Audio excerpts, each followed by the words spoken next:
it before he wakes the whole house.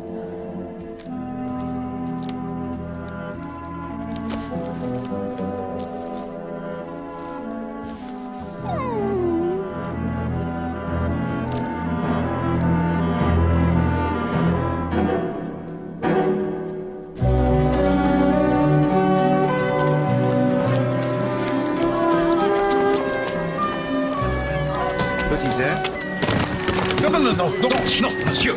C'est ma valise. She and I have traveled together the world. Accident, I think, Poirot. No, Hastings, it is a lack of care. I will not see an old friend used so roughly. Put that there. See, Hastings, there's just no pride in the work. Look, Poirot, if we don't buck up, we're going to miss Charlie's attempt at the world record. Alors vite, mon ami, vite.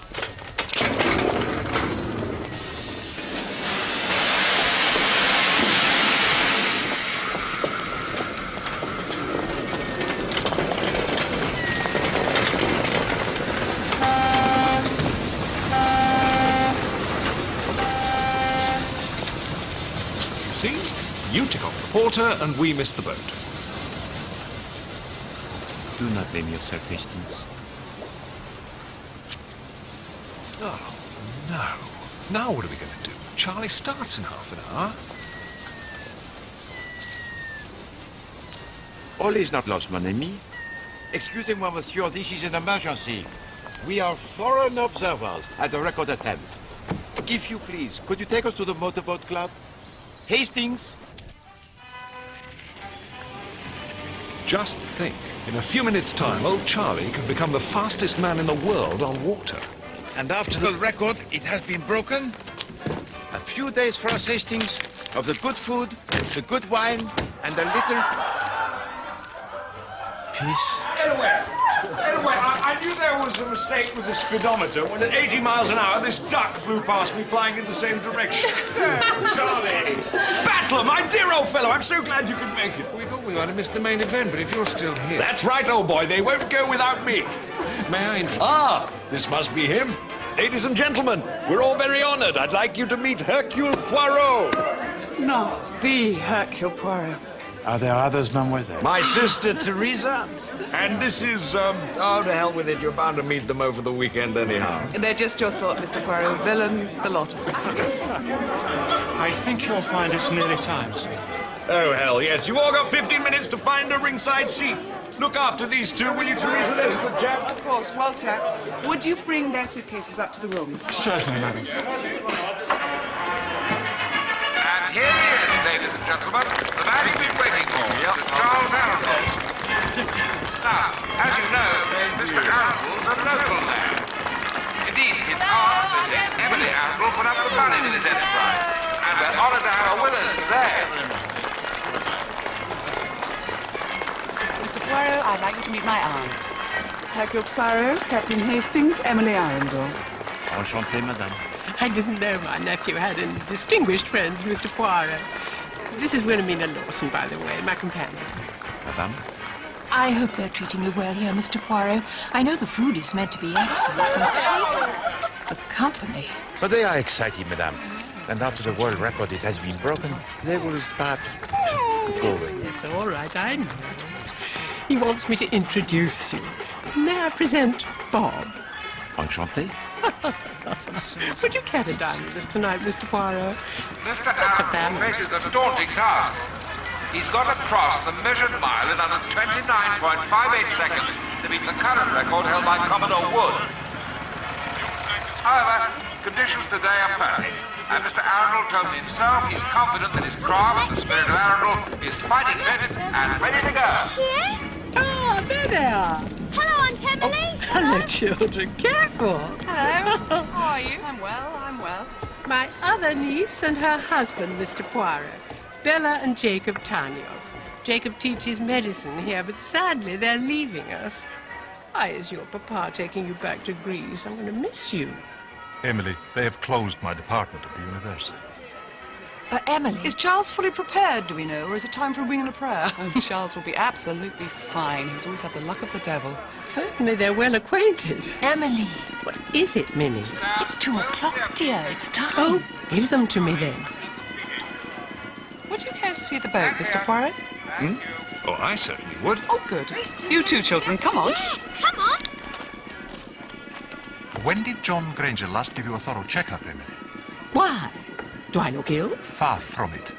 Which leads me to ask why you take these useless liver capsules. I think that's Emily's business, Dr. Tannios, Now, ladies not and gentlemen, yours. crane silence for the Mayor of Keswick.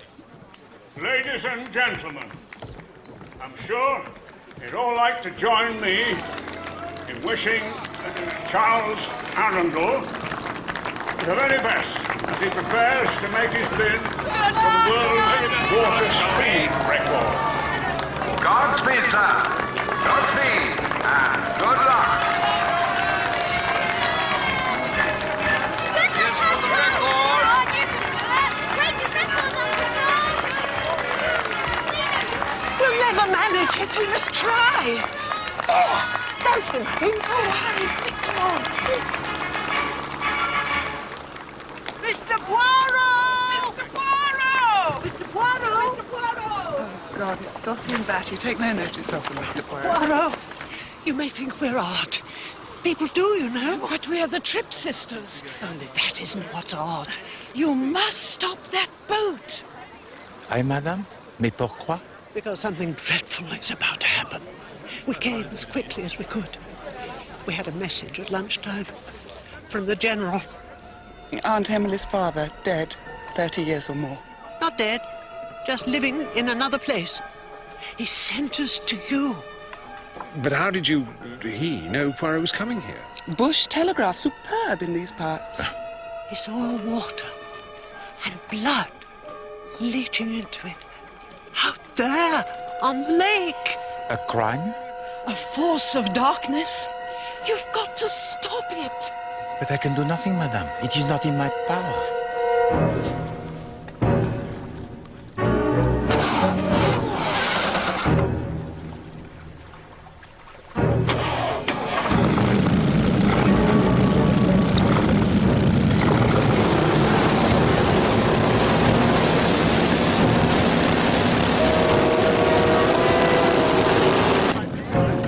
He started his run-up.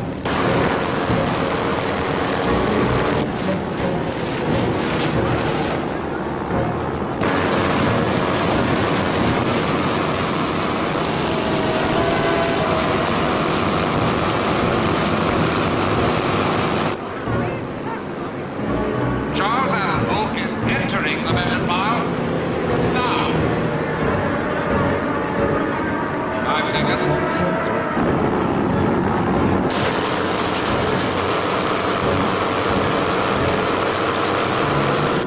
15 seconds.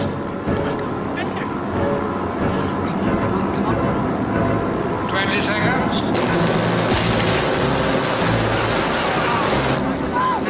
Oh, my God. Oh, my God. Oh, my God.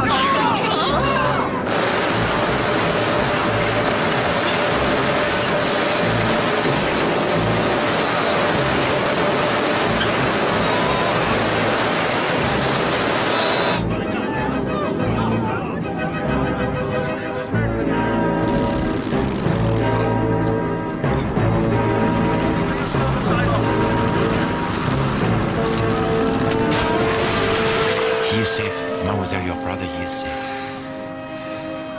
Until the next time.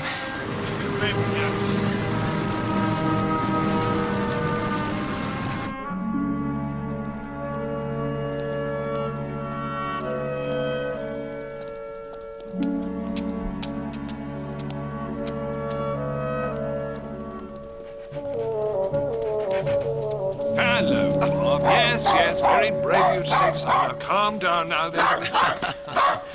No. Allow me, Hastings. Doc, you will sit. Bon, you are very clever.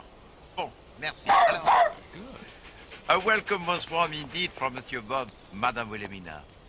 May I introduce Dr. Granger, an old friend of the family? Monsieur le Docteur? Good to meet you, Poirot. How do you do? How do you do? Welcome to Little Greenhouse, gentlemen. Merci.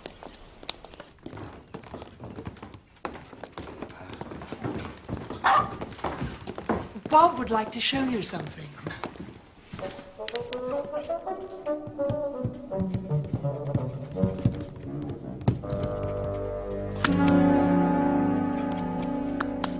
C'est magnifique, ça.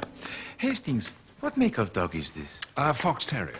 No, Charles, I will not give you more money. That boat has already cost me a small fortune. Now look here, Aunt Em.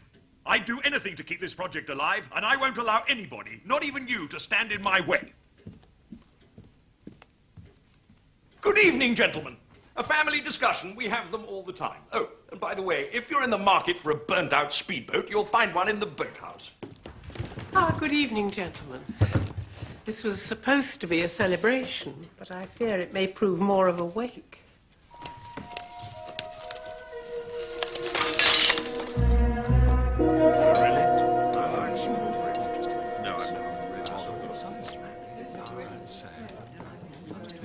Monsieur le Docteur.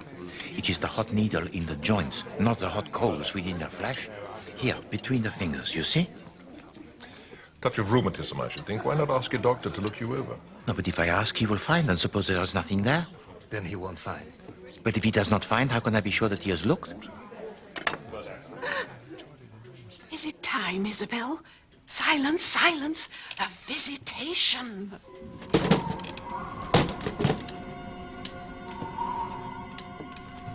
Welcome, friend. Welcome.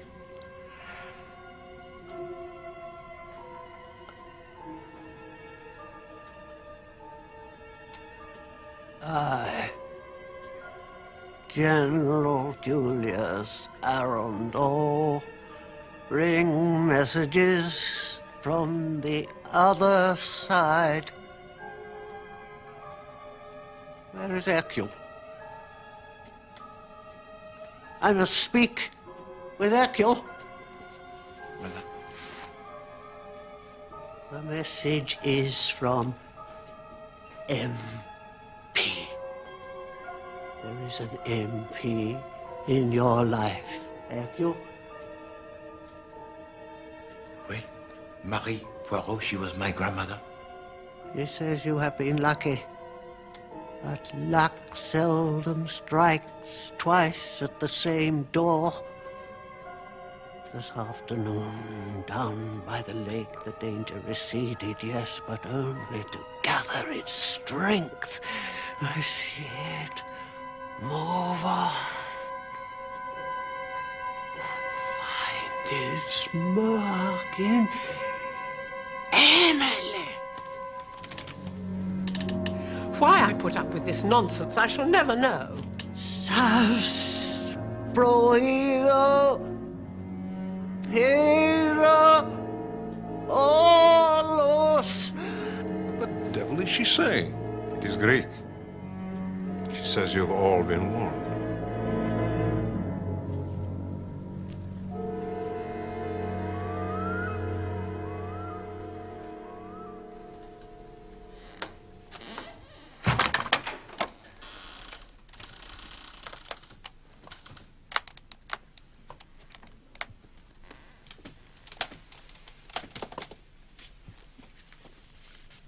I just wondered if you were having trouble sleeping. So you awakened me to inquire? That is friendship indeed, Hastings. Oh. I'm sorry, Poirot. It was that business at dinner. The General hauling out your granny like that. I mean, how did he know? Regarde, mon ami.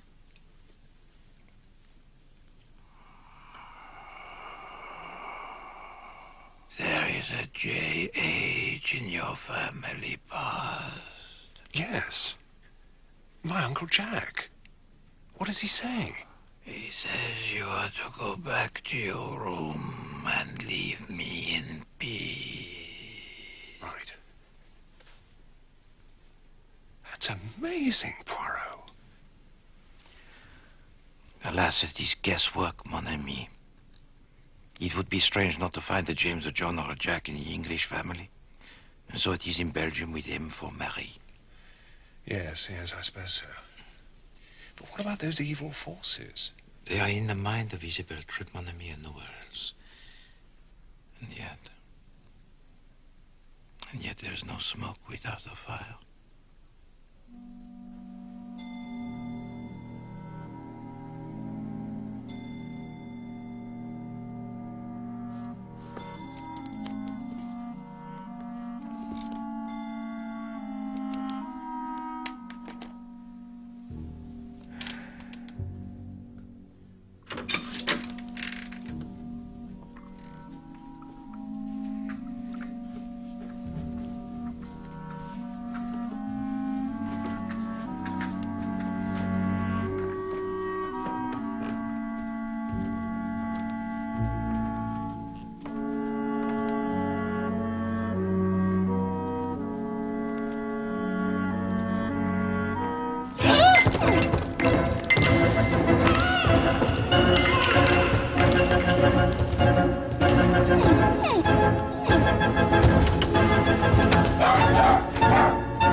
on, dear Father. Go on, quickly. Father, wake up! Auntie! Is this a party or something? We had one, Charles. Aunt Emily. Auntie. Auntie. Don't touch her. Stay here, children.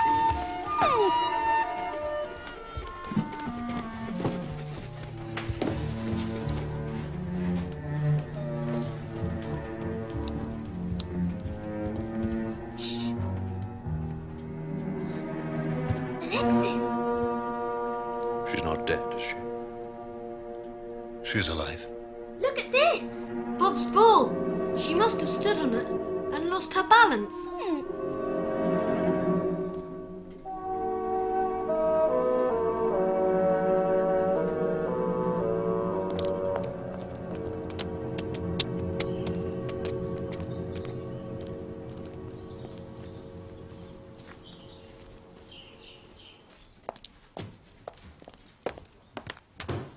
Oh, Mr. Poirot, thank you so very much for coming. Emily has been asking for you.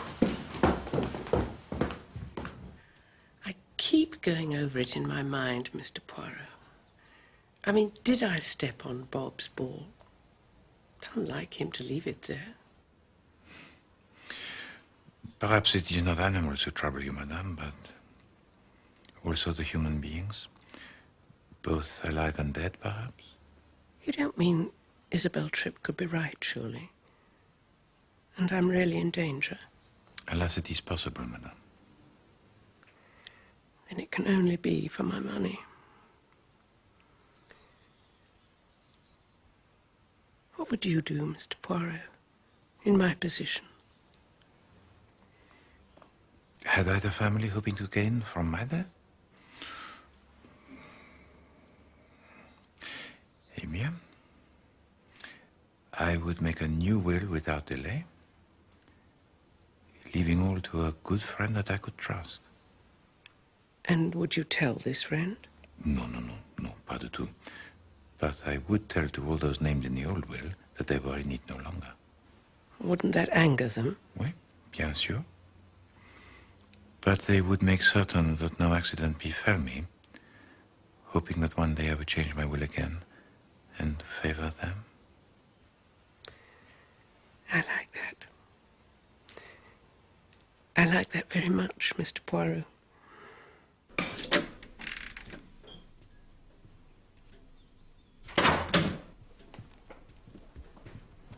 A medicament, doctor? Yes, Poirot. Expertine for Emily's liver. But for that she has the capsules? Gimmicks from a local herbalist. I've thrown them away. Good morning, Emily. I brought you your expertine.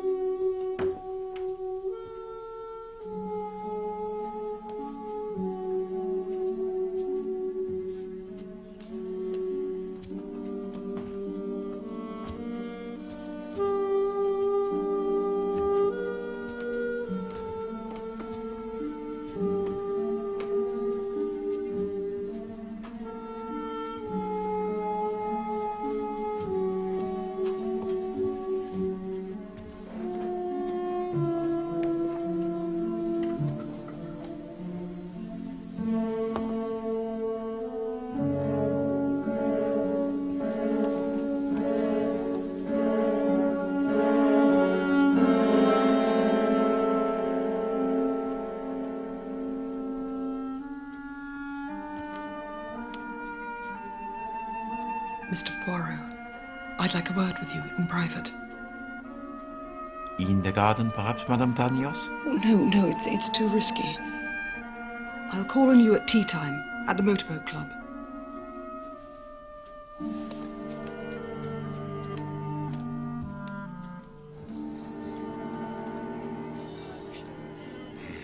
This Monsieur Wordsworth, the poet of these parts, he annoys me, Hastings. Clearly he is a slave to depression, but you know what cheers him, mon ami?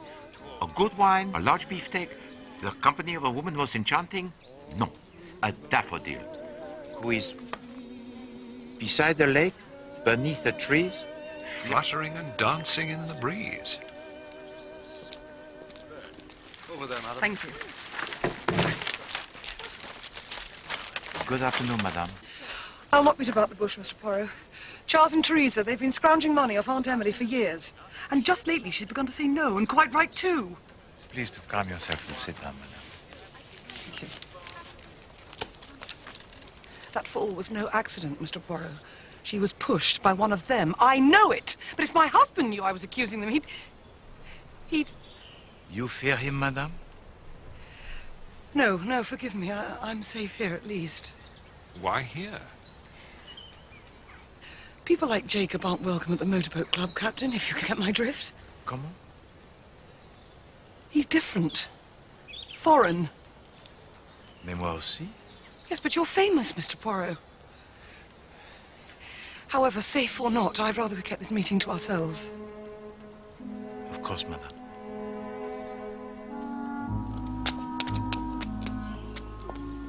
Hello, Auntie. Morning, Aunt. Isn't it glorious? Oh, what a lovely day. Roses are looking perfect. 3 visits in as many days. I am honoured. Oh, you are looking so much better, Aunt Em. The result, perhaps, of changing my will. Good heavens. I never thought to see you both lost for words.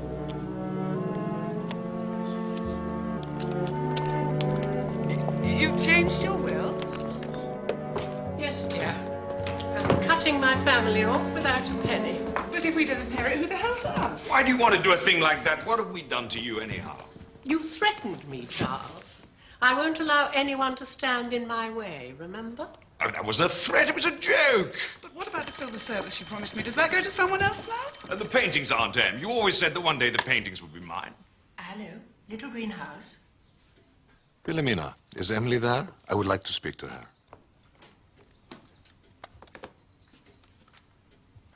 Yes? Jacob. I would like us to meet, Emily. I'm worried about you.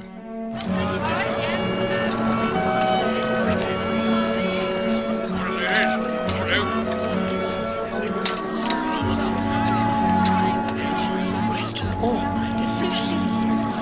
I've got it written down. Yes, but what kind of one? Don't question everything I have to say.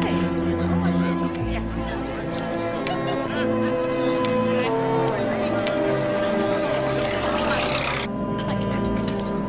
First, you tell me how you are. You really want to know? I feel tired, Jacob, and ancient. Which is why I suppose I keep snapping at Minnie. The one person who stands by me, no matter what. She knows you don't mean it. Well, I never. Look at that. Love, do you think? Let us hope so. He's a good man, a good doctor. You say that in spite of his coldness towards you. How generous you are. I too have noticed your weariness, Emily. I want you to try this. The recipe has been in my family 200 years. Quite new then, for Greeks. Jacob, do you think someone is trying to kill me? Emily, who would do such a thing? Mr. Poirot seems to think it's possible.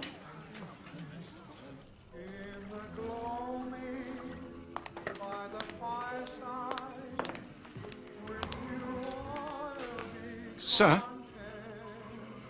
Mr. Poirot? There's a gentleman to see you, sir. He's outside. Then ask him to come in. Rather not, sir. He's not a member. I am not a member. It's Dr. Tanyos, sir. And of course he is not famous.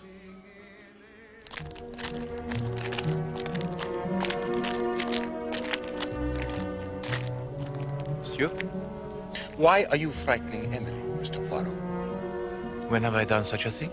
You speak of designs upon her life. From duty, monsieur, to warn her. Of a fantasy woven by Isabel Tripp. I do not speak of a fantasy, monsieur.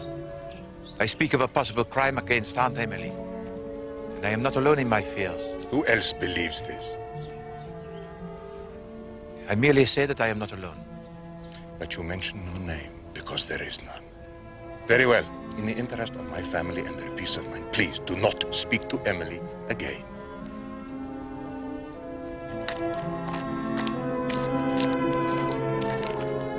I don't like him either, Poirot.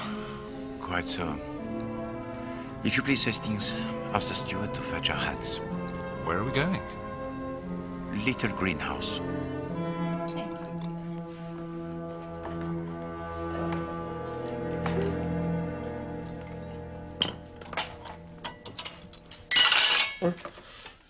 I'm sorry, dear.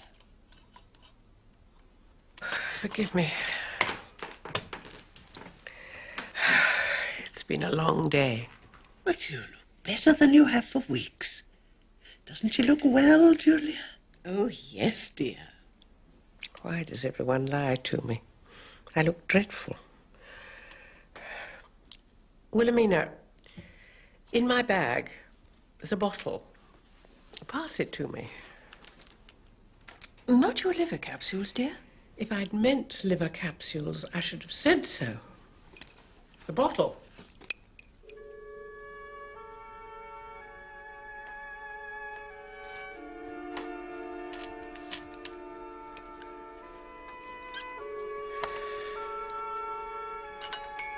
Jacob gave it to me earlier today. It's his own preparation. You're not going to take it, surely. It could be Greek.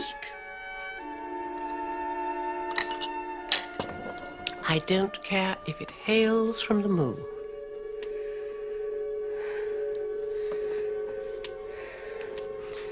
I need some air. Yes, that'll help too. It's a lovely evening.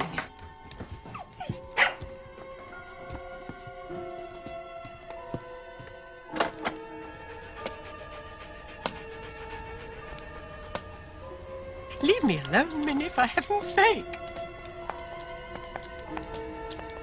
All I've ever tried to do for Emily is my best. She knows that, dear. Deep down, she knows it. Oh, yes. You've been an absolute saint.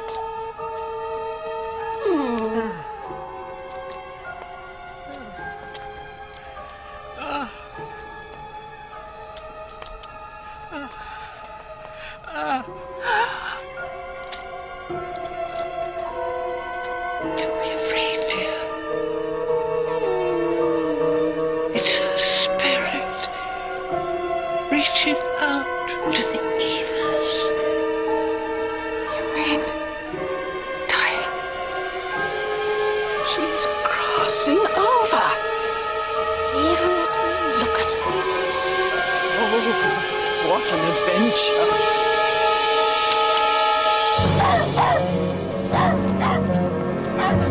Emily! Don't worry, my dear.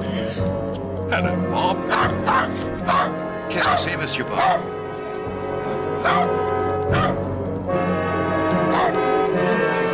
Vite, Hastings. Emily! Emily! If you please, madame. Mr. Poirot, what's happening? Is she all right? No, madame. She is dead.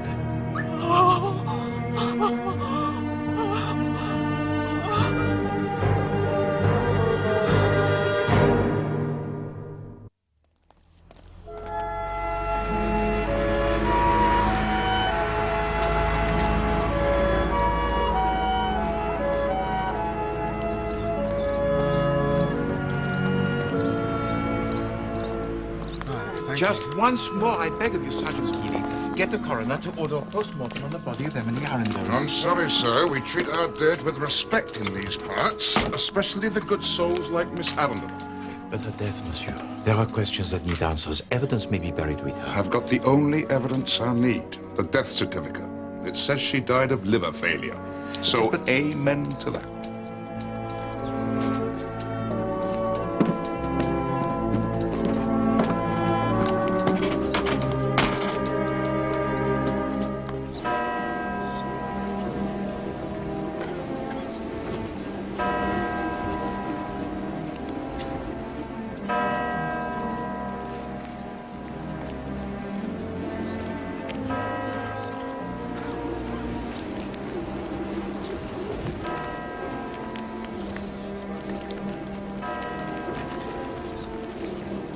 For he knoweth whereof we are made.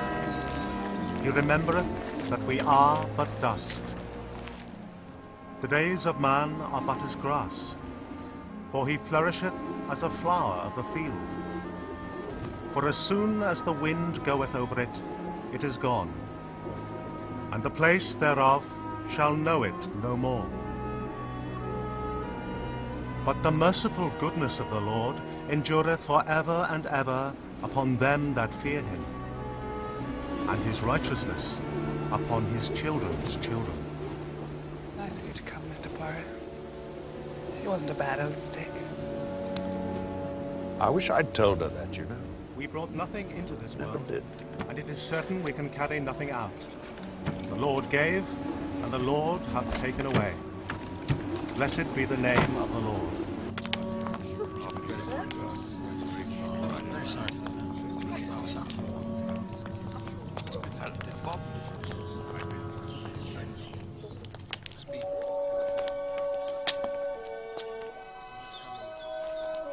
Pauvre chien.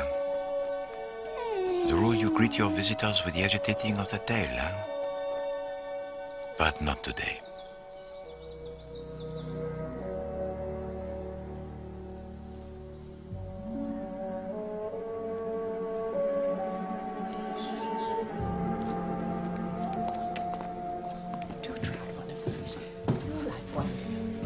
Ladies and gentlemen, Miss Arundel's solicitor has asked me to read the will since I'm its executor. It's a simple document dated the 10th of this month. It leaves everything Emily owned to Wilhelmina Lawson.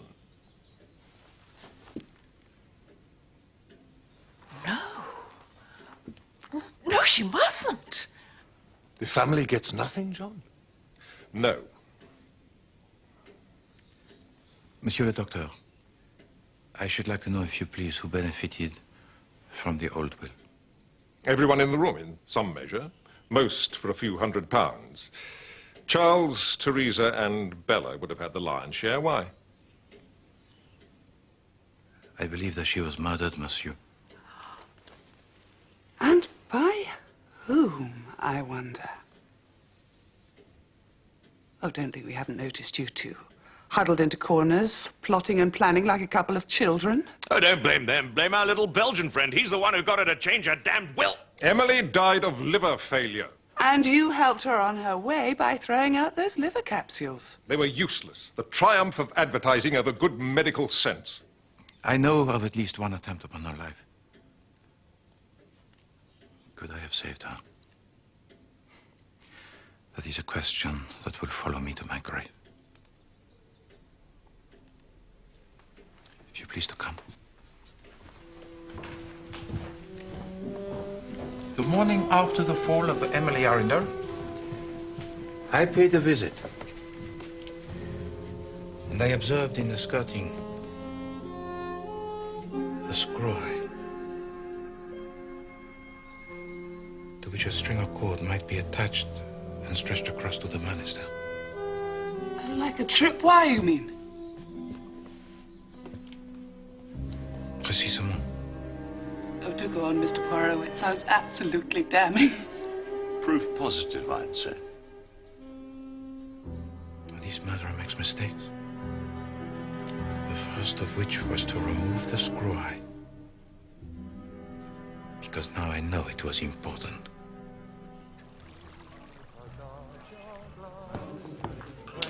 What exactly do you do up here, Charlie?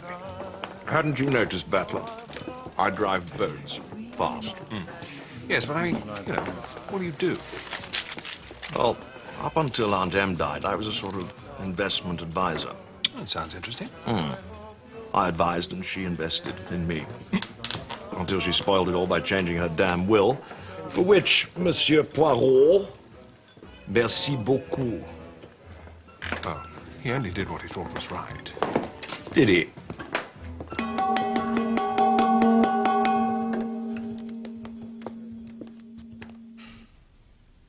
Again and again I asked myself, Hastings, the advice that I gave to her to change her will, was it good or was it bad? Could I have prevented her death? Or if Granger's right and it was liver failure, no, you couldn't. What is the cause of liver failure, Hastings? Old age. And I say that she was murdered. Never in all my years has a little detail so vexed me. The motive, Hastings. Eh bien, she was murdered before the changing of the will, I can understand. Let us kill her quickly, then we can inherit. But after, who will benefit? Could it have been revenge? Excuse me, sir. A lady and a gentleman wish to see you in the lounge. They have a dog with them. A fox terrier, perhaps? And you don't really have any control over him. Come here. Damn dog. No idea how to conduct himself in public. It's his way of showing his grief. Oh, Bob, please behave. Bob, you will sit.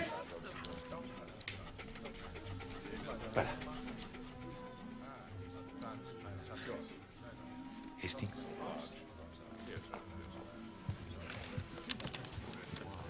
Odd request, Poirot. Wilhelmina wants you to question her. Mais pourquoi? To stop people talking about me.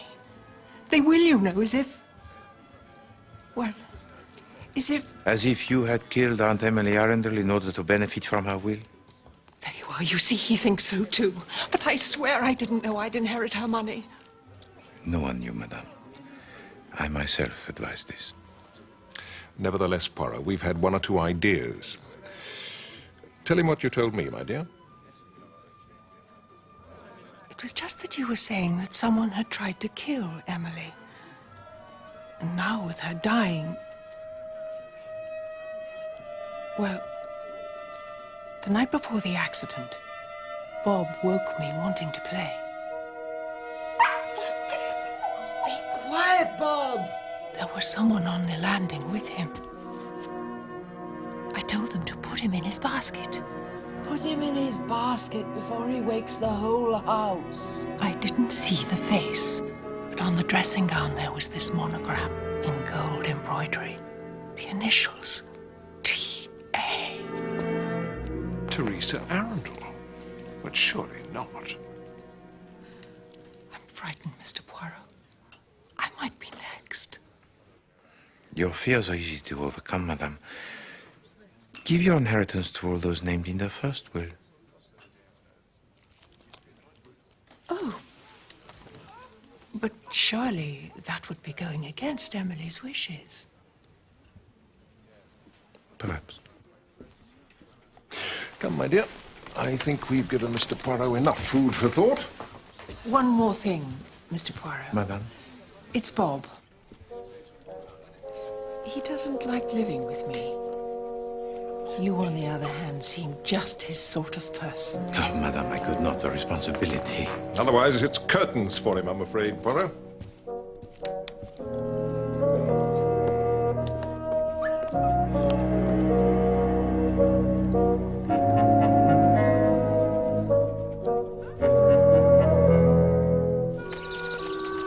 The walking of the dog before breakfast?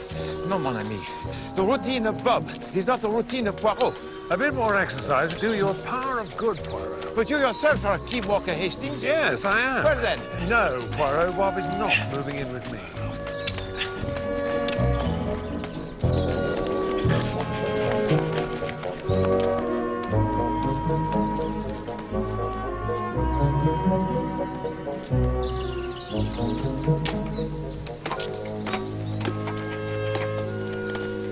Morning. Hello. Bonjour, mademoiselle. I've been meaning to do that for 6 months. The rain last night rather forced my hand. Mademoiselle, this may seem to you a question that is most strange, but do you have in your possession a dressing gown on which are the initials T.A.? Somewhere, yes, but quite frankly, I wouldn't be seen dead in it. Comment? I bought it before they were all the rage, and now everyone's got them, men and women. Why? Wilhelmina Lawson saw a person wearing it on the night before the accident, and it has made her fearful for her safety. But sadly not enough to give back her money. Well, I've got my solicitor working on that. With any luck, he'll revoke the new will. And I'll be able to afford a decent place to live in.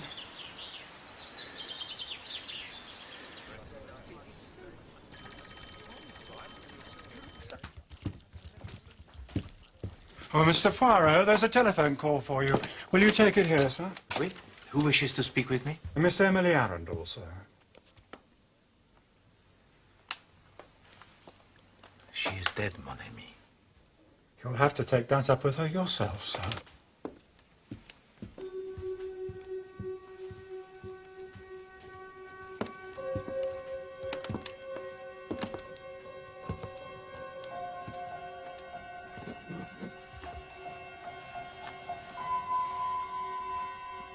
Hercule Poirot is here?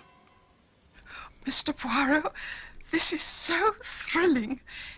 Isabel is in touch with Emily at this very moment. Then please to convey to her my kind regards. She just whizzed in from the ethers over our second cup of tea. She's dying to speak to you. Shall I put her on? No.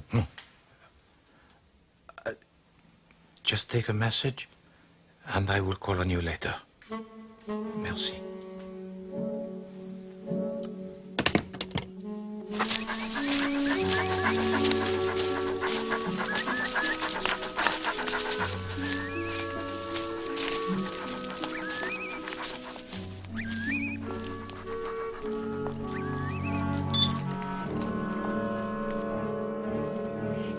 Knows you blame yourself for her crossing over, and she says it's very silly.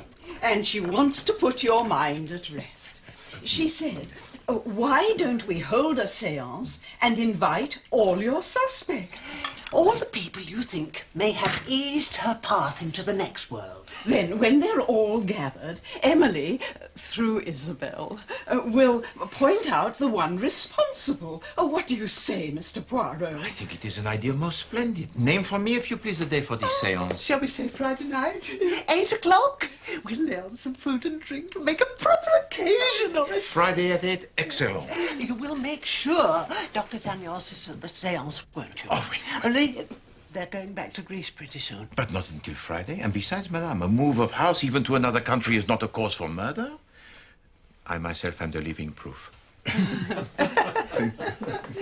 Then the bottle of medicine Jacob gave Emily, which she took some of the night she went, will be of no interest to you? Au contraire, madame. It interests me a great deal. Where is this bottle now?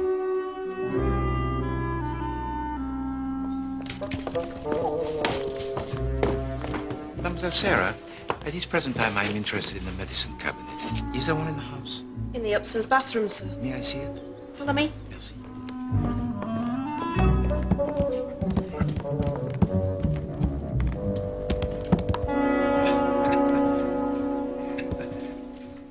Every time the catcher not wants to see drop, and then the ball he takes back to his basket. Does not this fox terror amaze you, Hastings? Well, to be honest, Poirot, I'm beginning to find his repertoire a touch limited.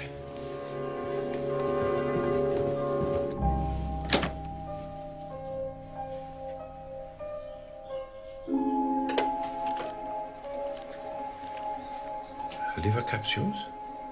Dr. Granger said he threw these away, did he not? Threw the ones he could find away. She had others. Always a box on the go.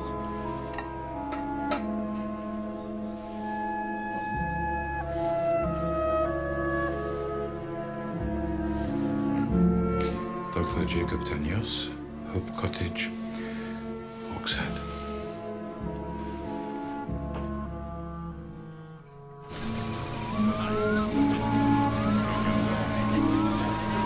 Good Lord. Smells absolutely lethal, Poirot. Wait. And as the sisters Tripp have said, some has been taken. You know this séance of theirs? What makes you think everyone's going to turn up? Because he or she who does not, Hastings, will surely prove that they have something to hide. Forgive me, Monsieur Poirot, but as a man of method, surely you cannot believe in a seance. No, monsieur. I myself do not believe, but I believe that others believe. And therefore I will use it.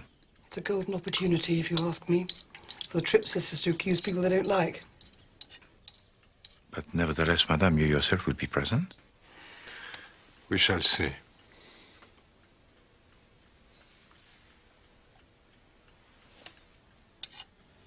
And you, monsieur? I believe that it is soon that you are to leave England. May I ask why? Because in Greece, I can practice medicine. You could practice it here if so-called friends would let you. Bella, John Granger cannot help what his patients believe. They believe that because your husband is a foreigner, that he is the devil himself. Huh? Yes.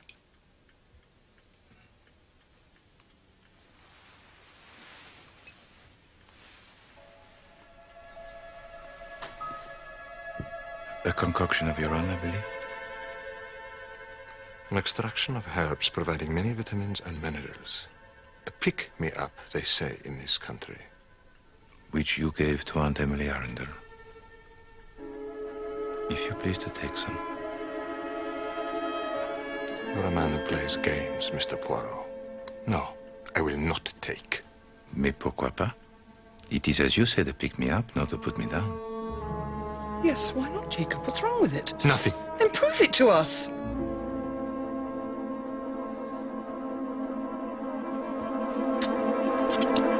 Non, monsieur!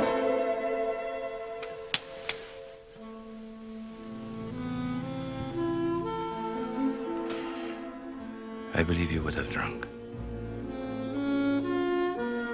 But suppose someone else has poisoned it.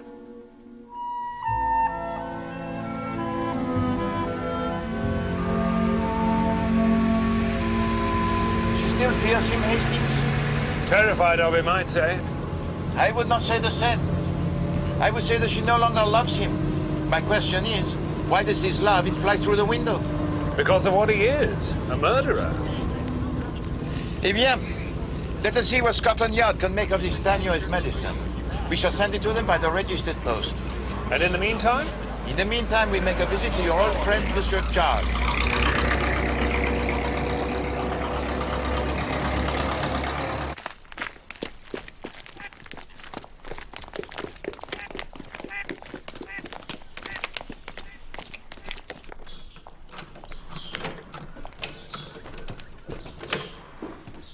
Monsieur?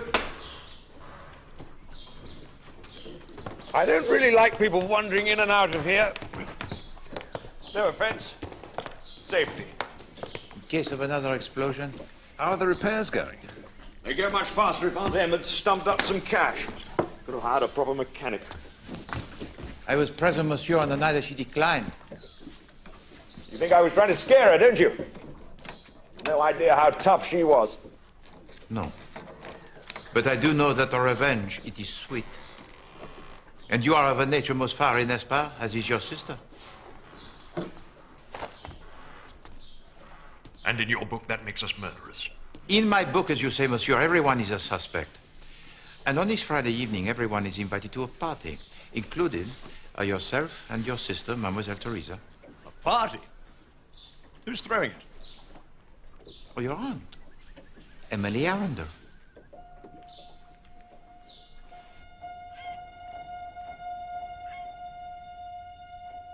I, Emily Arundel, revisit you tonight with a dark purpose. The evil that my father warned us of has come to pass.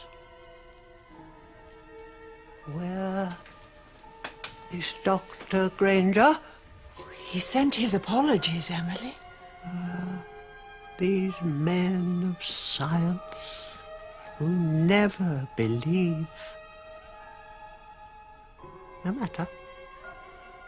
For someone in this room eased my path into the next world. Isn't that right, Mr. Poirot? It is called murder, madame. Quite so.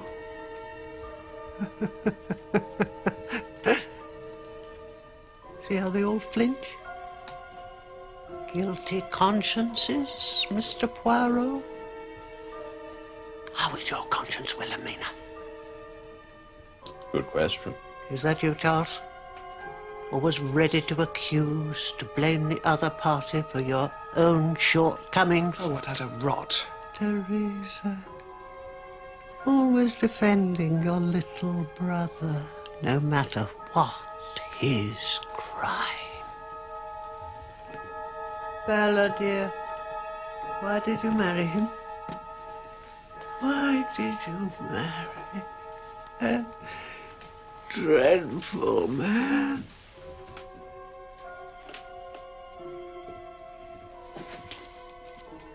I have a question, Emily.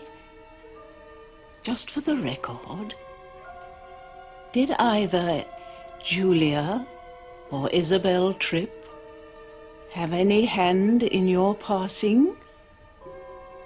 No, dear.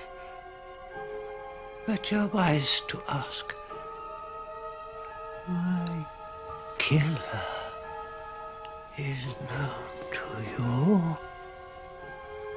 My killer is in this very room. See how they look from face to face. A name would help, dear. His name is Robert Arundel. Robert Arundel. There's no such person. Oh, but there is. There is Monsieur Bob.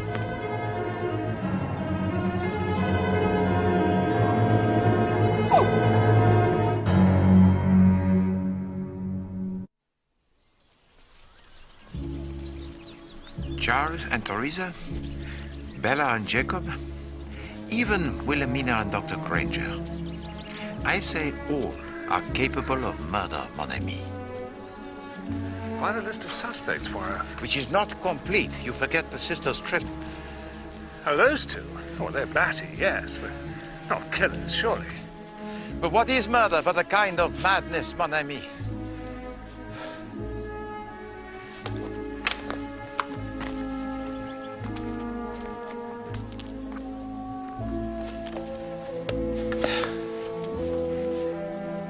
Sit, Bob. Good dog. You are the only one who knows the truth, mon petit. You know how your mistress died. You also know, I think, who killed her. He or she passed you by as they laid the tripwire, saying to themselves, this is only Bob, a fox terror. He cannot speak. I am safe. Such foolishness, n'est-ce pas? For you and I, we know, Bob, that one does not have to speak in order to tell. And you will tell to me all in your own good time. Marvellous view from up here, Poirot. Come and have a look. No, we will take your word for it, Hastings. But now there is work to be done. First, we restore the good name of Bob.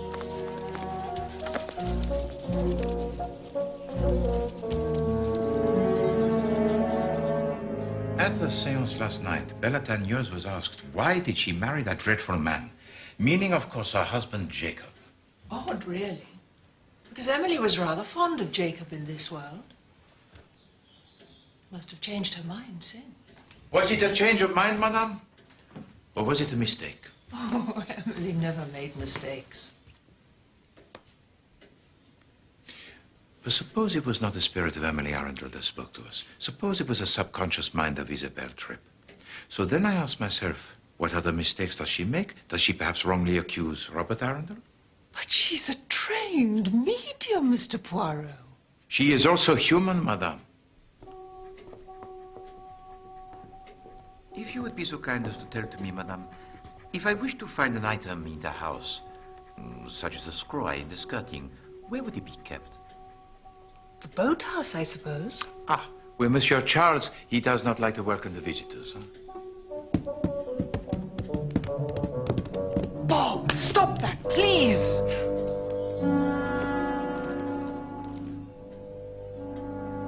Quel imbécile. Ever since we meet, this dog, he tries to tell to me something. He is the dumb witness, yes, but he speaks to Poirot with a booming voice. Tell to me, madame, after the accident of Emily Arundel, which little Tagneuse found aboard? Young Katya. Upon the landing, n'est-ce pas? Eh bien, always, after his trick, Bob returns to his basket this ball. Eh bien, somebody moved it on the night of the fall to make it seem stood upon.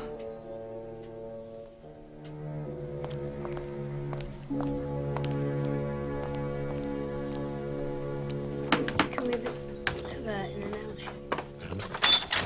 Teresa, what is it? Bella, dear, come for a chat. Is Jacob in? Yes, come in. Children, to your rooms.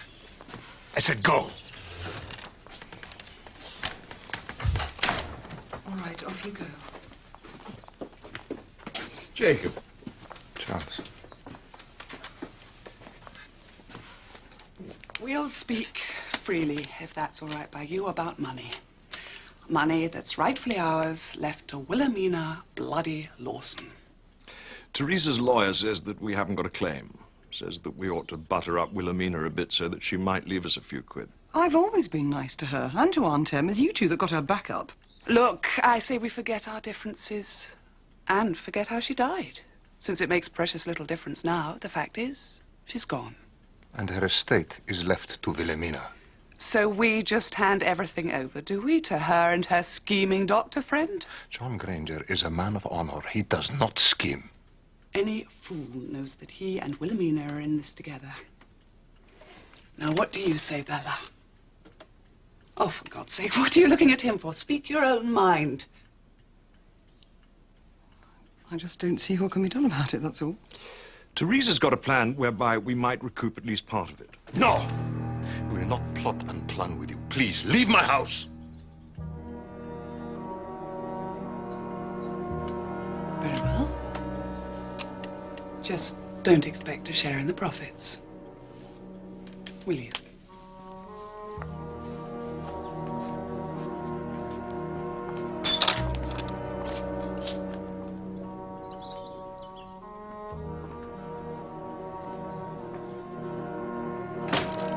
Loyalty, Bella. Loyalty is everything.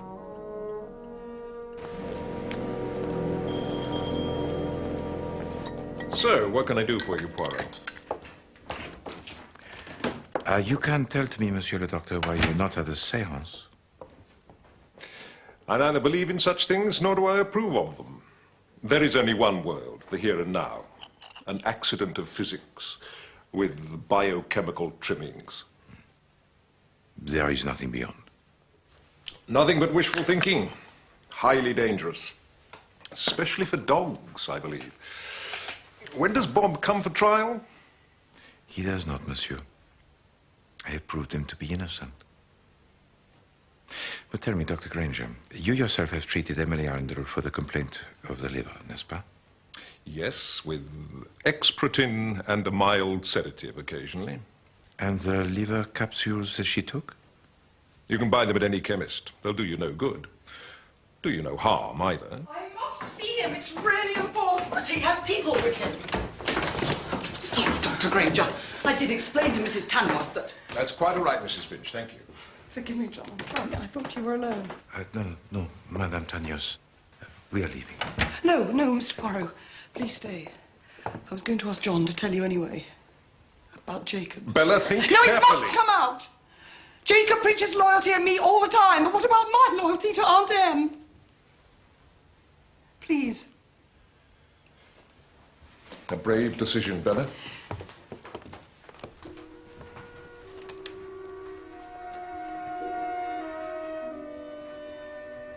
Earlier this year, I took Alexis and Cartier sailing on Ullswater. It was a scorching day, so we had a swim before lunch. On his back, Alexis had extensive bruising. I asked how he came by it. I forget his exact reply, some excuse. Oh, some horseplay at school, he said. Which you did not believe. That night, I questioned Bella in private, and she broke down. The bruising on Alexis, she told me, was the result of his father beating him.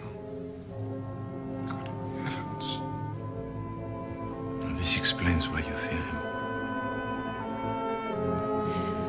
More to the point, I think he may have killed Aunt Emily.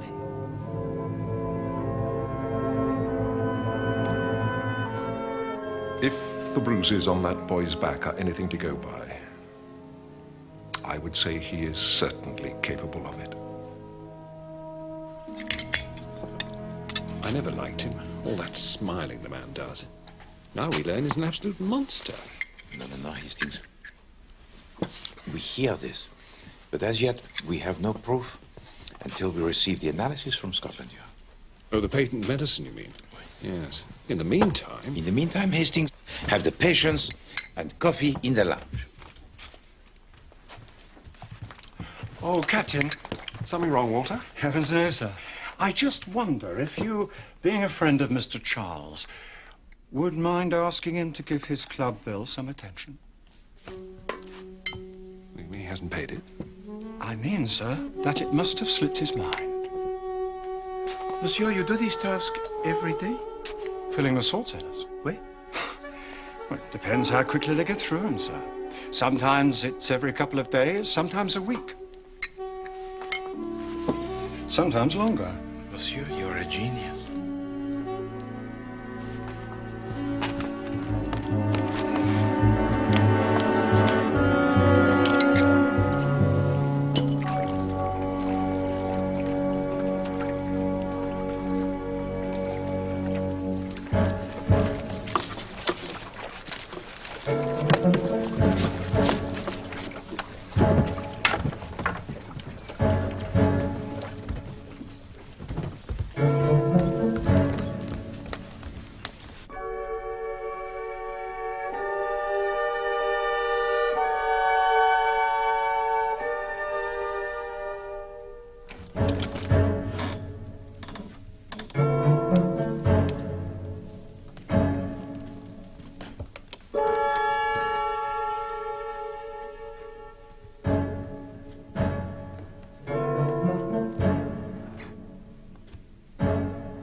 Miss Lawson. Sarah, there's someone downstairs. They're trying to kill me. No.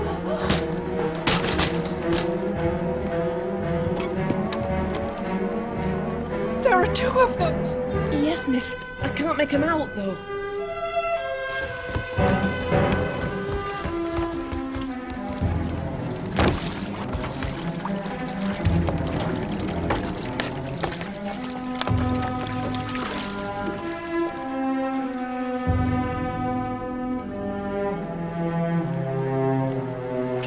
Says you.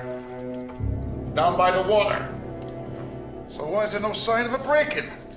All right then, Keeley. Explain the fallen painting. Bad fixing. Bound to come down sooner or later. There are things going on here, Sergeant, to do with Emily Arundel's death. Things beyond our control. Poor General, he foresaw all this, you know. Evil. Yes, well, my superintendent is more concerned with earthly crimes. I'll bid you good day. Good morning, Mr. Poirot. Good morning to you, Sergeant Keeley.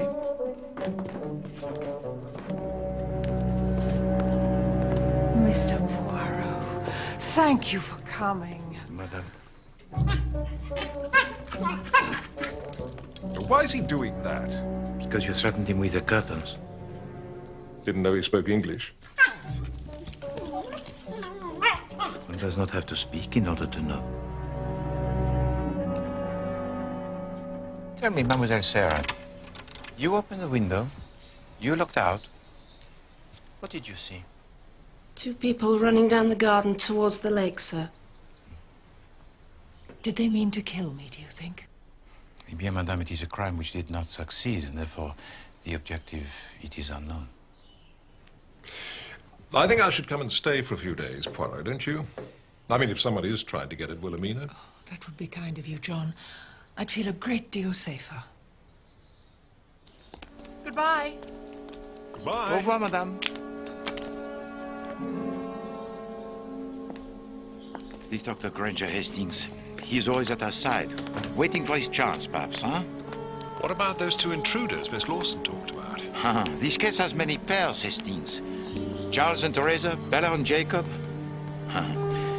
Bien sûr, this Jacob, he bothers me. Because you know what he's capable of, you mean?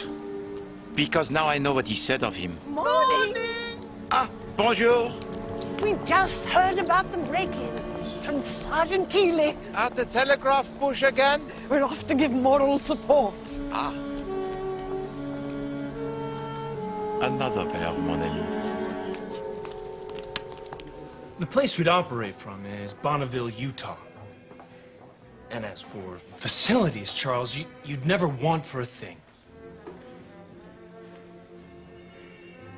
Of course, you might miss your English weather. Think it over. Fine.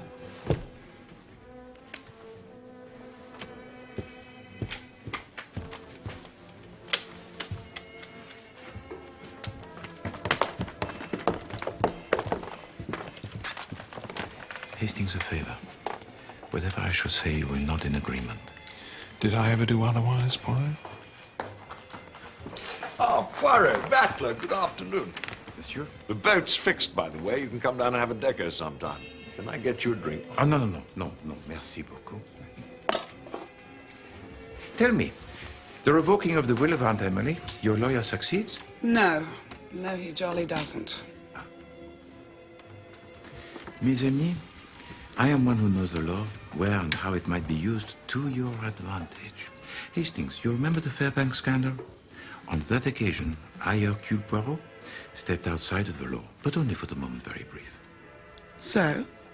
I might be able to do the same again for a cause that is worthy. You mean you could get us our money back? How can you do what our lawyer can't? No, monsieur, I merely say there are ways. Allow me to pursue them. But you yourselves must do nothing, understand? Nothing. Because someone has already broken into a little greenhouse. Really? Who? Ah, who indeed? Another mystery.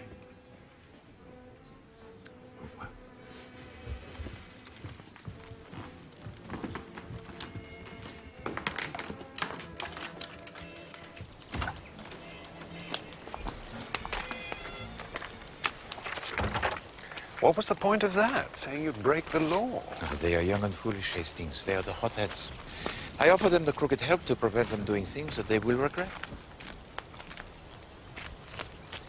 But there is something I've meant to ask you, Hastings. Your friend, Monsieur Charles, why does he give to you the nickname of Battler? Oh, English humor, Poirot. You wouldn't understand. Poirot does not see a joke, au contraire.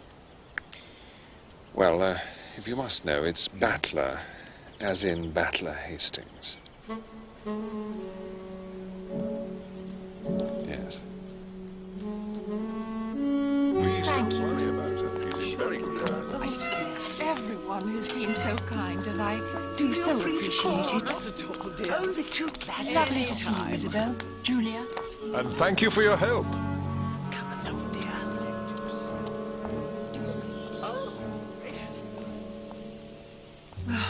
I thought they'd never go.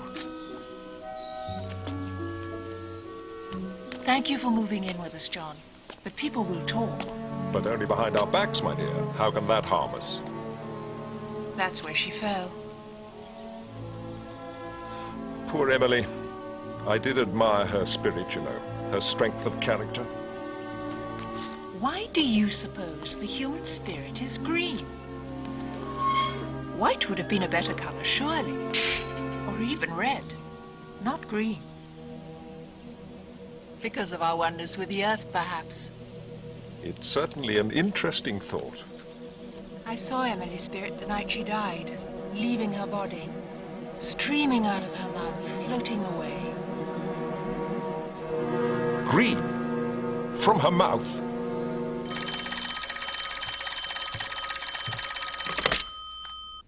Bella, John Granger, is Jacob there? He's not home yet. He's at a meeting of the faculty. Can I help? Strange question.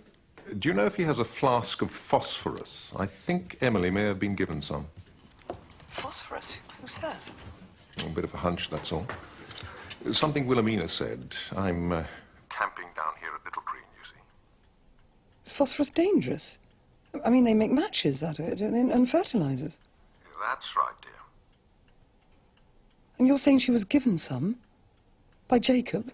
I'm not saying anything yet. I'm just asking if he has any phosphorus, that's all. I don't know. Right. Best not tell him I rang. I'll speak to him tomorrow. Those look delicious, my dear.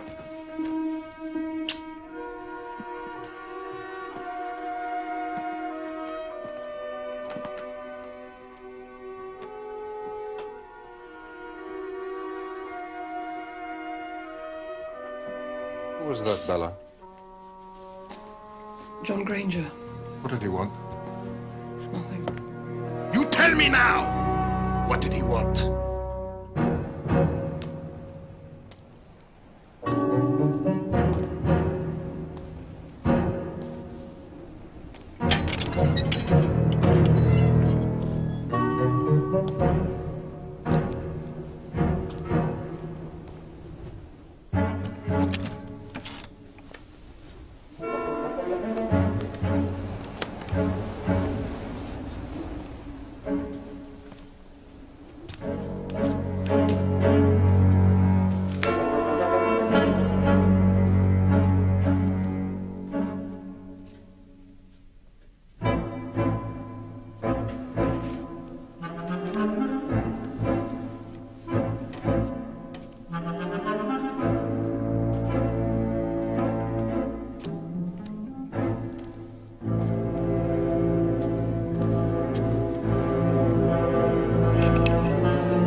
Dr. Granger?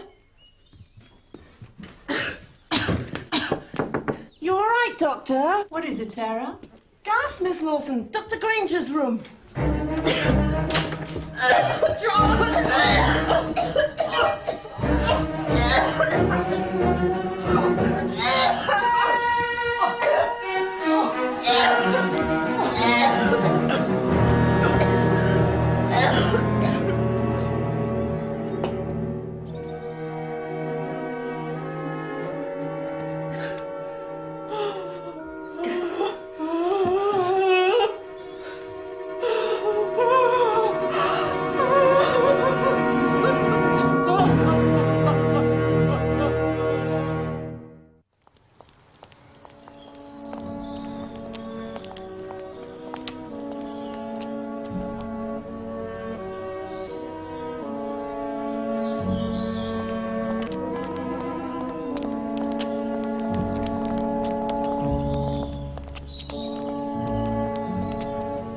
Poirot. He can't go digging up bodies, but I would like to know more about Miss Emily's death. 2 in a row in the same house is a bit much for these parts. Later, Sergeant. Tell to me, if you please, what has happened here. This way, sir. Gas filled Dr. Granger's room. He died of carbon monoxide poisoning. Terrible business.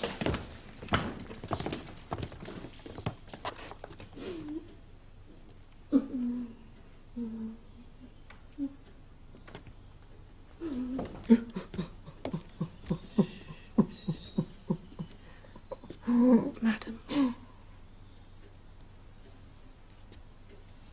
You have my condolences, madam. Why would anyone want to kill Joe? He was a doctor. Even they have their enemies. Was it the same people who broke in the night before, sir? Perhaps.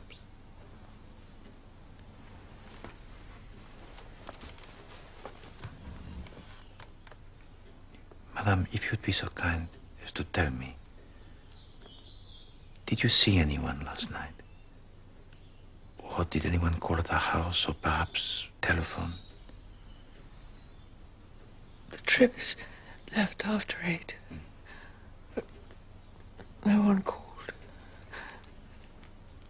John telephoned out later to Jacob. Did he say why? I'm sorry. He mentioned something about phosphorus. That's all I heard. I see. Once again, my sympathy.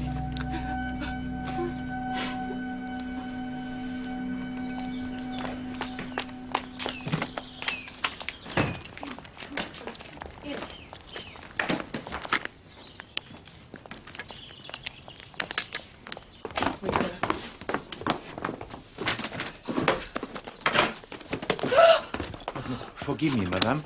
I thought you were Jacob. Children, take this to the car. I'm leaving him. I cannot let my children live with a murderer. You have heard then about Dr. John Granger. From whom? Sarah, the Arundel maid. I rang earlier.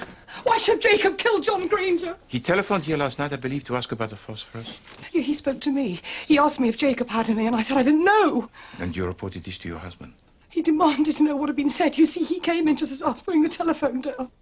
Mr. Poirot, I'm so frightened. So you leave him. But where do you go, madame? I don't know.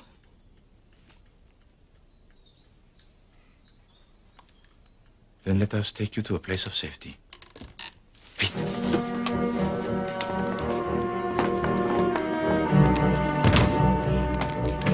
Into the car, Lexi. You take it.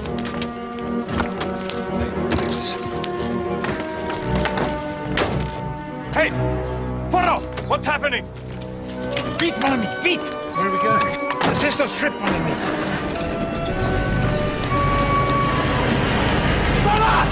Stop!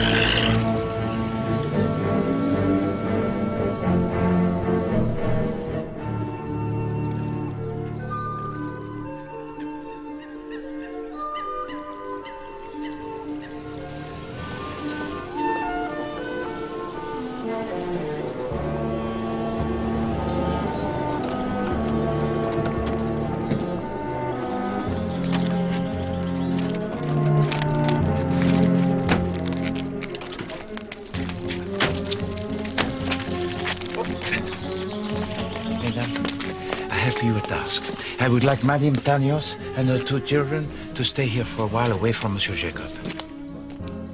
It's him, isn't it? It's Jacob. He killed Emily, and then later John Granger. Calm yourselves, I beseech you. With a great task ahead of you, to keep the presence here of Madame and her 2 children a secret. Yes, of course. Bella, why don't you put your things in the spare room? Thank you, both of you. Merci. I have yet another favor to ask of you, Madame. Monsieur... Merci. Monsieur Bob, he is a person... Pardon. He is a dog of the country and not of the town. And I seek for him the good home when my work here it is done. I'm sorry, Mr. Poirot, but we couldn't possibly. It's Albert, you see. He wouldn't like it. Albert? Our own dog. A Springer Spaniel. Bob would put his nose out of joint, rather. I did not know that you had a pet dog. A pet spirit. Albert himself crossed over 3 years ago. They're just unpacking a few things. They'll be down in a moment. Santé?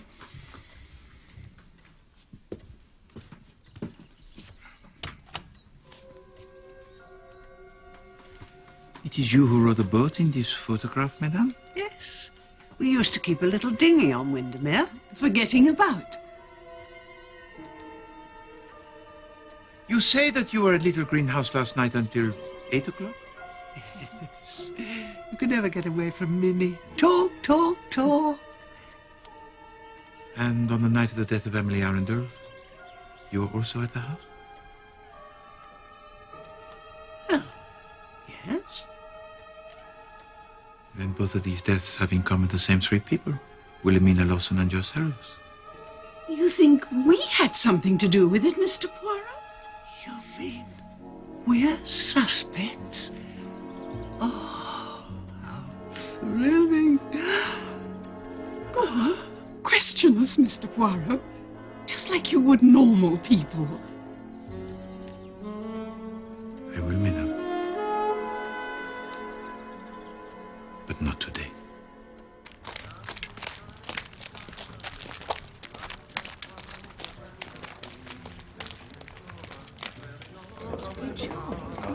Hello. A telegram for you, sir. Thank you. Hastings at last. There will be no reply. Can I get you anything, sir? Oui, coffee for one and for me tisane. In the window. Certainly, sir. Excuse me. No, I will pass. Where is she, Poirot? Calm yourself, Dr. Daniels. You take my wife and children from me and tell me to be calm? Your wife has left you of her own free will, Doctor. I have here a telegram from Scotland Yard. It contains the analysis of the patent medicine that you gave to Aunt Emily Arundel. Do you want me to read it here? Damn you and your trumped-up evidence, Poirot.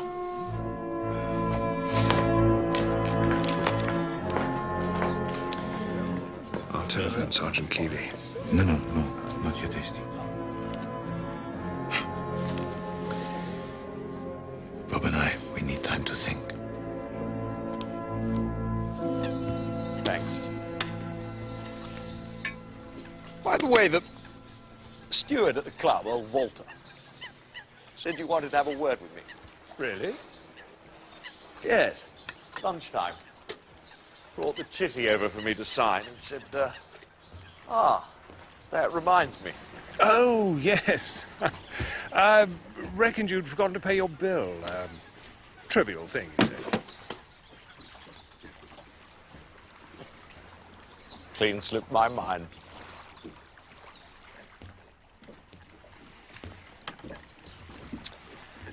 This polish buffs up to a marvellous shine, Charlie. What is it? Yes, I mix it up myself from phosphorus. Phosphorus?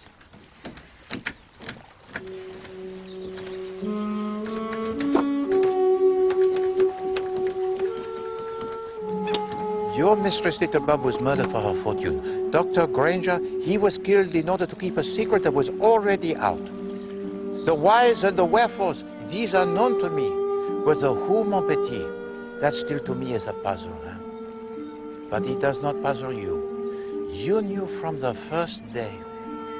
And so, if you please, I ask you now to tell me.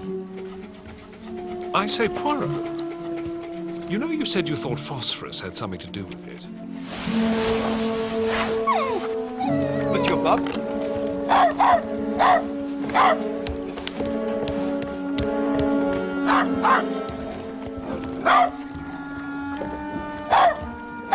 Qu'est-ce que c'est, mon petit?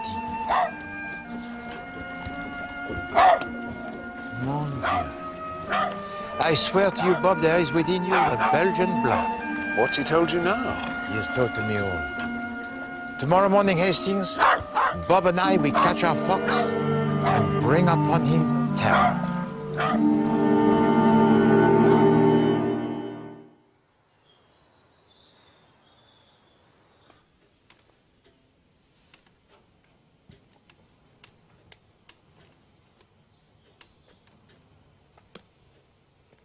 Why don't we start, Poirot? He probably won't show up anyhow. Monsieur Jacob will be here. Of that I guarantee.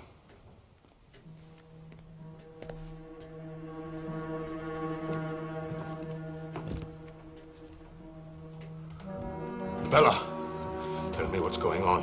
Where are the children? If you'd like to take a seat over here, sir.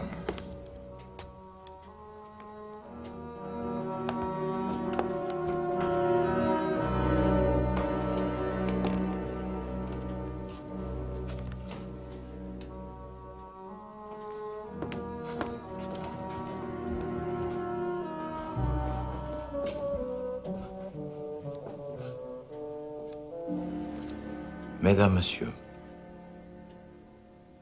among us today is the murderer of Dr. John Granger and Emily Arundel. Would that be one and the same person, sir? Have patience, if you please, Sergeant Keeley. You believed, all of you except one believed, that the fall of Emily Arundel was an accident. If so, who was the person on the stairs the night before the fall and what were they doing there? I say that this person placed in the skirting a screw eye to which a cord was attached to form a tripwire. Wilhelmina Lawson saw this person, or to be precise, she saw the monogram on the dressing gown that they wore. The letters T.A. And she assumed it was Teresa Arundel. Minnie Lawson's never liked me. It's just her style to accuse me of murder. Why, she went off with Aunt Em's fortune. But Emily fell. She told me so herself. She stood on Bob's ball and she fell. No, madame. But how do I know this? From Monsieur Bob himself. Every time he performed his trick, Bob was telling to me the answer. Always after his trick, Bob returned his ball to his basket.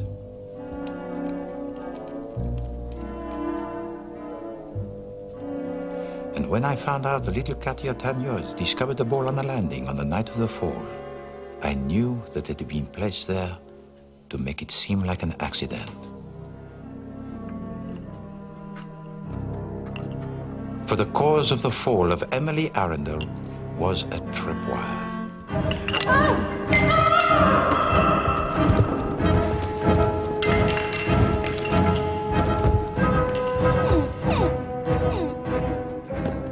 But it was not this that was the cause of the death of your aunt, no. Because after the fall, your aunt was bruised, but she was still alive. And so our murderer tried again, and this time succeeded. I believe that the death of your aunt was caused by being poisoned with phosphorus. If I'd wanted liver capsules, I should have said so. On the night of her death, Emily must have ingested unwittingly some of this deadly substance. Jacob gave it to me earlier today. I believe this, and so too did Dr. Granger. Being a man of science, he knew of the many uses, the many forms of phosphorus, all of which produce a poison. He made a telephone call to Madame Tagneuse to ask if her husband had some of this substance. This telephone call, it was meant to be a secret. But Jacob Tagneuse demanded to know what had been said. Maybe so, but Emily did not die at my hand. Non, monsieur. Eh bien, I have here a telegram from Scotland Yard, which tells to me that the patent medicine that Jacob Tannios gave to Emily Arundel, No, monsieur! is harmless.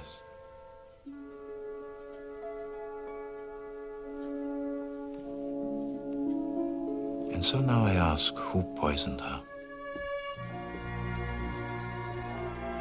Dr. John Granger with his medicines? No. A medicament, doctor? For he himself was soon to become a victim. So where else could be discovered this phosphorus? I suggest, mes amis, in a liver capsule that was placed in this box that was always by the side of Emily Arundel. This also answers for me a question most puzzling. Why was she murdered after the changing of the will? Mesdames et messieurs, I can now reveal to you that she was murdered before. Murdered? 3 days before she died. Clever. Ah, oui. And it was the steward at your club, Monsieur Charles, who showed to me how. One of his lesser duties was to refill the salt cellars. Would they be empty today, tomorrow, 3 days after that? Who could tell? It would depend upon the persons who used them. And so is it not possible for our murderer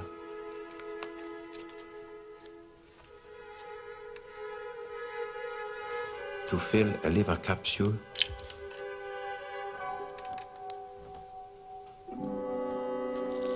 with the phosphorus?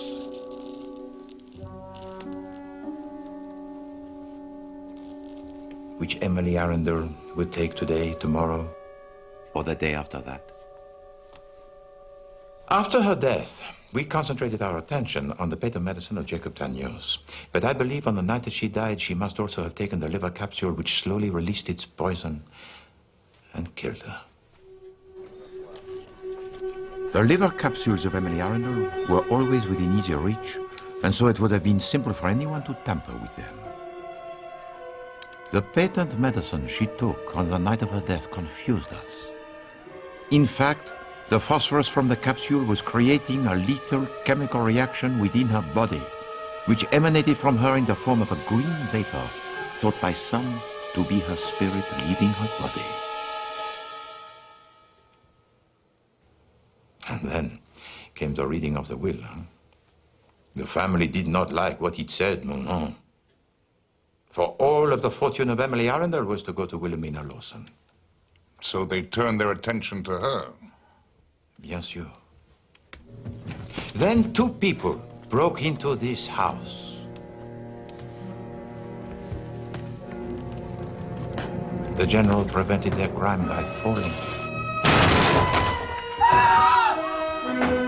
Sarah! Sarah!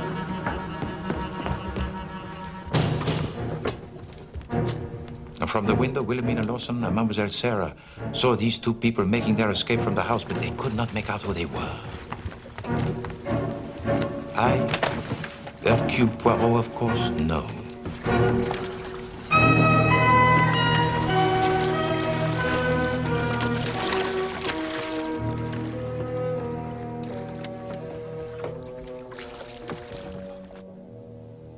Monsieur Charles, and your sister, Mademoiselle Teresa, you broke into this house to steal what you thought was yours by right. Yes, but that was our one and only attempt, Poirot. And we certainly didn't come back the night after. But someone did. In order to murder John Granger, who on that very evening had begun to make the discovery of the phosphorus. Same person that murdered Emily, you think? Oui. This T.A. person, then. I've had just about enough of this. Sit down, miss. Mesdames et messieurs, if you would please to observe in the mirror. It was Monsieur Bob who first drew this curiosity to my attention. When he barked at his reflection in the highly polished surface of the boat, until he was sure that I understood. Wilhelmina Lawson saw the person on the landing in her mirror. And she also saw, in reflection, the monogram with the letters T.A. And now, mesdames and messieurs, you will observe that these letters, without a reflection, are now changed to A.T., the initials of Arabella Tanios.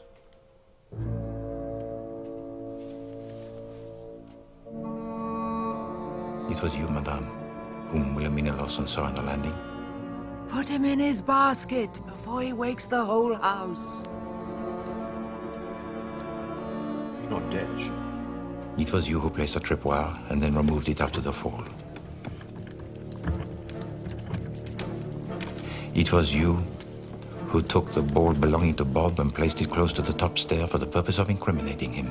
And it was you who murdered Dr. John Granger for what he suspected.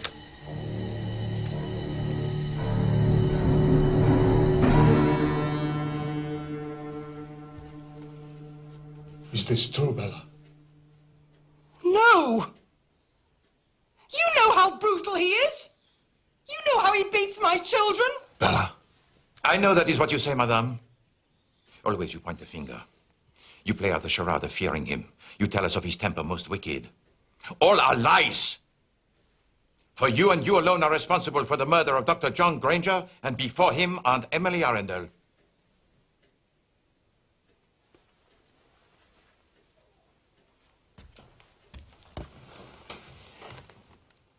Why, Bella? Why? Because I hate you, Jacob. Hate me? You hate me, Bella? You were different once, and I loved you for that. But then people here shunned you, and you started to change just to please them. And I felt so ashamed. Now all you want to do is crawl away, back to your homeland. How could you be so weak? What is there for me in Greece? With my inheritance from Aunt Emily, I could have lived here with my children and held my head high again. If only she'd done me the courtesy of dying after the accident, I would have inherited. You too, Charles. You, Teresa. And if you hadn't meddled, Mr. Poirot, she wouldn't have changed her will and we'd all have been better off. The cold heart indeed, madame, which deserves no mercy.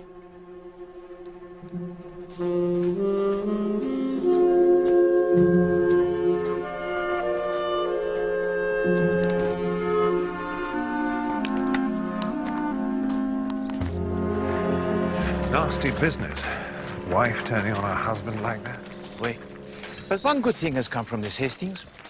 Wilhelmina Lawson has made a share out among the family of the fortune of Emily Arundel. At least I could pay my bill here. And now the world record, it begs to be broken, n'est-ce pas? Not by me. I'm off to Bonneville. It's in Utah. Ah, but that is the desert, I believe. There are no lakes. Quite. Leave water speed to Campbell and his cronies. I'm going for land speed next time. And we're going to London. Not yet, Hastings. Not until a matter of the most important it has been resolved.